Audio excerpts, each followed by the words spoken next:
Nah Martin, dulunya saya seorang ateis. Dan ketika saya menemukan hal yang telah Kristus lakukan bagi saya, lagu yang mirip dengan pengalaman saya adalah, Baik Berharap pada Yesus, lagu Sion 447.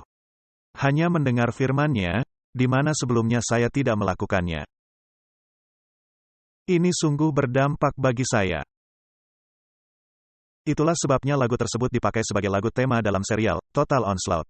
Dan kata orang-orang mengenai serial Total Onslaught, itu tidaklah selalu berpusat kepada Kristus.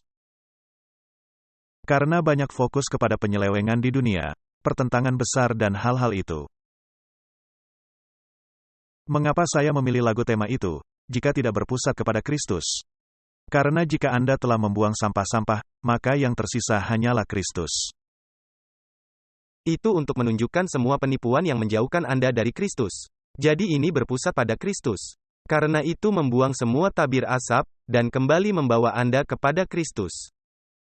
Benar, baik berharap pada Yesus. Jadi Martin, ada himne tertentu yang mencerminkan pengalaman orang.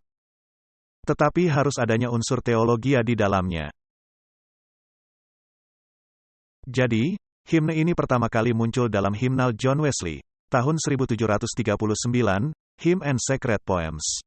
Sejak penerbitan pertamanya, telah dimasukkan di kebanyakan himne Metodis dan banyak dalam kumpulan lagu pujian denominasi Protestan lainnya. Ini seperti kaum Metodis yang mengambil isu mengenai himne ke level yang lebih tinggi. Bayangkan, Charles Wesley menulis 6.000 lagu. Dan paham Advent sangat berakar kepada paham Metodis, karena paham Metodis pada awalnya juga menekankan pengudusan. Anda tidak dapat tetap hanya dalam pembenaran, karena tanpa pengudusan, tidak ada orang yang bisa melihat Allah. Dengan kata lain, tanpa mengizinkan Kristus, yang mengubahkan Anda tidak bisa mendapat hidup kekal. Anda mesti diubahkan. Jadi, di luar penghilangan bait kelima oleh John di himnal tahun 1780, himne ini masih tetap dalam bentuk aslinya. Bait yang dihilangkan adalah mengenai jaminan kepastian keselamatan pribadi. Mungkin Wesley menghilangkannya, karena adanya nada pribadi yang berlebihan. Dan yang hanya menyumbang sedikit kepada tema dan struktur keseluruhan himne. Karakter pribadinya mungkin lebih cocok kepada lingkungan yang lebih injili, tetapi yang tidak terlalu berdampak kepada komunitas penyembahan umum. Nah, entah akan dimasukkan atau tidak dimasukkan, jika tidak berubah, itu tidak apa-apa. Saya lebih suka dimasukkan. Jadi Martin, apakah Anda sependapat dengan saya, bahwa dalam skala yang sangat besar, kita telah kehilangan hal penting tentang himne, lagu penyembahan?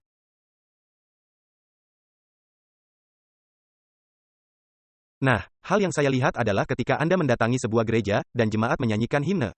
Dan seperti Anda katakan, jemaat hanya bergumam, dan setiap orang merasa terganggu. Jika Anda mendatangi sebuah gereja, dan himne yang sama, tetapi yang dilantunkan dengan penuh semangat dan seruan, maka itu sama sekali berbeda. Benar, itu tergantung kepada keadaan pikiran dan keadaan hati. Dan himne tidaklah membosankan. Satu-satunya hal yang membosankan, adalah ketika orang-orang yang membuatnya menjadi membosankan. Anda betul sekali. Mari kita tutup dengan sebuah kutipan dari tulisan Roh Nubuat.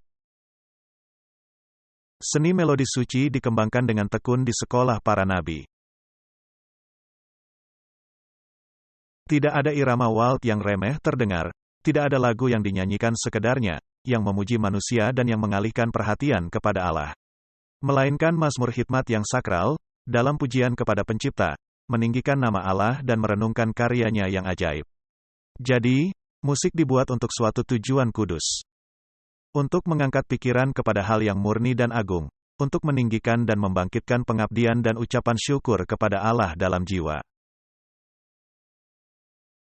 Itulah yang menjadi pokok persoalan.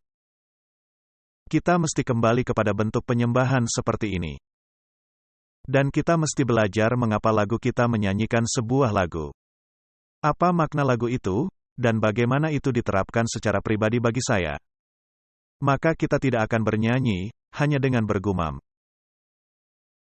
Dan apa yang terjadi ketika Anda datang ke gereja sebelum jam khotbah dan yang lainnya? Ada lagu penyembahan pembukaan. Dan dinyanyikan semua orang. Maka keseluruhan khotbah itu akan mengalir mengikutinya. Benar. Musik membentuk bagian dari penyembahan Allah di sorga. Dan kita mesti berupaya dalam nyanyian pujian kita, mendekati sejauh mungkin kepada harmoni paduan suara sorga. Pelatihan suara yang selayaknya, merupakan suatu ciri penting dalam pendidikan, dan tidak bisa diabaikan. Bernyanyi merupakan bagian dari pelayanan keagamaan, dan sama seperti tindakan penyembahan, seperti doa. Hati mesti merasakan roh nyanyian untuk memberikan ungkapan yang tepat. Martin, itu merupakan dasar dari makna lagu-lagu pujian kepada Allah. Dan apabila kita bisa kembali menemukan hal ini, maka ini akan sangat membuat perbedaan. Nah, dalam 7 tahun terakhir, semua aspek mengenai musik ini, telah benar-benar mengubahkan kehidupan saya.